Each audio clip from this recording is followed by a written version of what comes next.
और चौथे इमाम अहले बैत के हजरत सैयदना इमाम ज़ैनुल आबिदीन अली, हजरत इमाम हुसैन के शहजादे, जिनका नाम अली है, कुनियत अबू मोहम्मद है, लक़ब सज्जाद और ज़ैनुल आबिदीन है। तो इनके नाम से कोई नहीं जानता। हजरत इमाम हुसैन के 3 बेटे थे, अली अकबर, अली औसत और अली असगर। अपने बाबा से इतनी मोहब्बत इमाम हुसैन को थी कि अल्लाह ने 3 बेटे दिए और तीनों के नाम उन्होंने अपने वालिद के नाम अली पे रख दिए। तीनों के नाम अली थे। और पहचान के लिए क्या किया कि अली अकबर यानी बड़ा अली, अली असगर यानी छोटा अली, और अली औसत यानी दरमियाना अली, तीनों बेटों के नाम मौला अली के नाम पर रख दिए। और आपके वालिद यानी इमाम ज़ैनुल आबिदीन के वालिद इमाम हुसैन और इनकी वालदा शाह ईरान की बेटी, शाह ईरान की बेटी हजरत शहरबानो थी, जो इमाम हुसैन की ज़ौजियत में आई। ये आपकी वालदा माजदा हैं। इमाम ज़ैनुल आबिदीन रज़ी अल्लाह ताला अन्हु, ये वो शख्सियत हैं जिन्होंने वाक़िए करबला के बाद कभी चेहरे पर मुस्कुराहट दिखाई नहीं। कैसे दिखाते? कमजोर दिल आदमी या किसी बच्चे के आगे जिसका दिल कमजोर होता है, आप जानवर को ज़िबा करें तो उसकी तड़प को देखकर, उसकी रूह निकलती देखकर, उसको बिलकता सिसकता देखकर वो अच्छे खासे इंसान का दिल दहल जाए। जिसने करबला के मैदान में अपने बाप, भाई, कजन सब शहीद होते देखे, जिसने वो 18 नुफूस अहले बैत अथार के अलावा 72 जानिसाराने अहले बैत सहाबा की औलादें जिन्होंने इमाम आली मकाम पर कुर्बान होकर जाने दी, गोया के जिसने करबला का पूरा वाक़या अपनी आंखों से देखा, वो इमाम ज़ैनुल आबिदीन जो करबला के ऐनी शाहिद हैं और चौथे इमाम हैं। ज़ब्त का आलम यह है कि कभी मुस्कुराहट चेहरे पर नहीं लाए, और विलायत का आलम यह है, इबादत का आलम यह है कि लोग आपको सैयदुस सज्जाद यानी कसरत से सजदा करने वाला और ज़ैनुल आबिदीन यानी आबिदीन की जीनत कहते थे। लेकिन एक और कमाल ये था कि विलायत का शाहकार, जिस तरह मेरे मुस्तफ़ा जान रहमत के पास आकर जानवर अपनी बोलियां बोला करते थे, इमाम ज़ैनुल आबिदीन से भी इसी तरह जानवर मुखातिब हो जाया करते थे। आप अपने अहबाब रुफका के साथ थे कि एक हिरन को दूर देखा तो आप मुखातिब हुए, फरमाया हिरन इधर आ, मेरे बाबा का नाम अली है, मेरी मां का नाम फातिमा है, मेरे जद्दे बुजुर्गवार मुस्तफा जान रहमत हैं, मेरे बाप अली और मां शहरबानो हैं, मैं अहले बैते नबूवत का चश्म चिराग हूं, इधर आ और आ हमारे साथ जो है वो खाना खा। तो कहते हैं हिरन दौड़ती हुई आई और आपके पास आकर खड़ी हो गई। आपने उसे चरने को कुछ खाना डाल दिया, वो खाकर जाने लगी।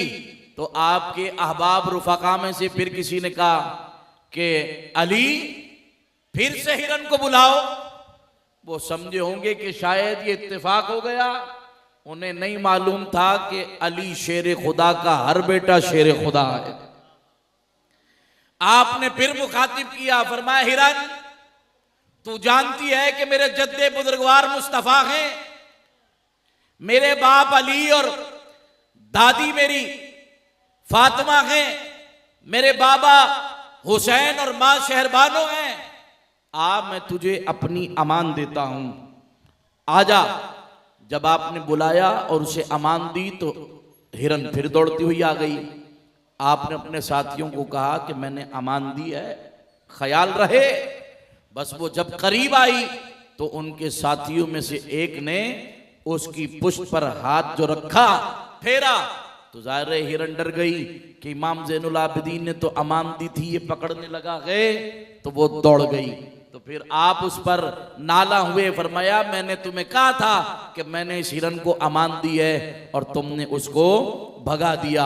यानी जानवर भी जिसके कहने से खिंचे चले आए तो बताओ उसकी अपने विलायतो अखलाको किरदार से लोगों के ऊपर कितना रौब और दबदबा होगा, लोग उसकी मोहब्बत में कैसे डूबे हुए होंगे।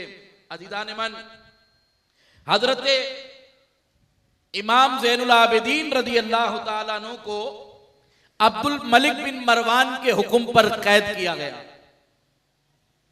मुझे जो ये कैद की बातें समझ आई वो ये कि ये हजरात तो आखिरत को चाहने वाले थे, दुनिया पे लानत भेजने वाले थे, इनकी ठोकरों में खजाना था, इन्हें दुनिया से क्या लालच। लेकिन फिर भी हर बादशाह इनसे डरता रहा, कपकपाता रहा। पता है क्यों? इसलिए कि ये वो हैं, हम तो सिर्फ दुनिया पे हुकूमत करते हैं, ये अहले बैत नबूवत हैं जो लोगों के दिलों पे हुकूमत करते हैं। कहीं ऐसा ना हो ये हमारी तरफ खुरूज कर बैठे, अपनी फौज बना लें, लोग इनके मुरीद हो जाएं, लोग इनके हल्के में दाखिल हो जाएं और हमारी हुकूमत को खतरा हो जाए।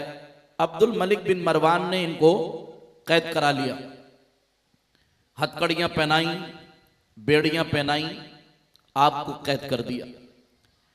जिधर आप कैद थे तो इमाम ज़ोहरी कहते हैं कि मैंने अब्दुल मलिक बिन मरवान से इजाज़त चाही कि मैं इमाम ज़ैनुल आबिदीन से मिलूं, तो इजाज़त लेकर गया और जब मैंने आपकी हालत ज़ार देखी कि हाथों में हथकड़ियाँ हैं, पैर में बेड़ियाँ हैं, जंजीरें डाली हुई हैं, तो कहते हैं मेरा दिल तड़प उठा। इमाम ज़ोहरी कहते हैं तड़प उठा, मैं रोने लगा और मैंने कहा कि इमाम, काश के ये मामला मेरे साथ होता, ये आपको कैद न करते, आपकी जगह मुझे कैद कर लेते।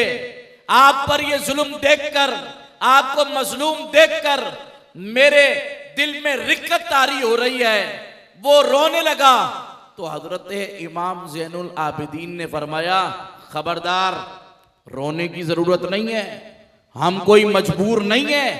फरमाया सुन, ये सब जो अल्लाह की रिदा उस पर राजी है, वगरना ये हथकड़ियां आपने झटकी तो गिर गई अलग, पैर को मारा तो बेड़ियां कट गई।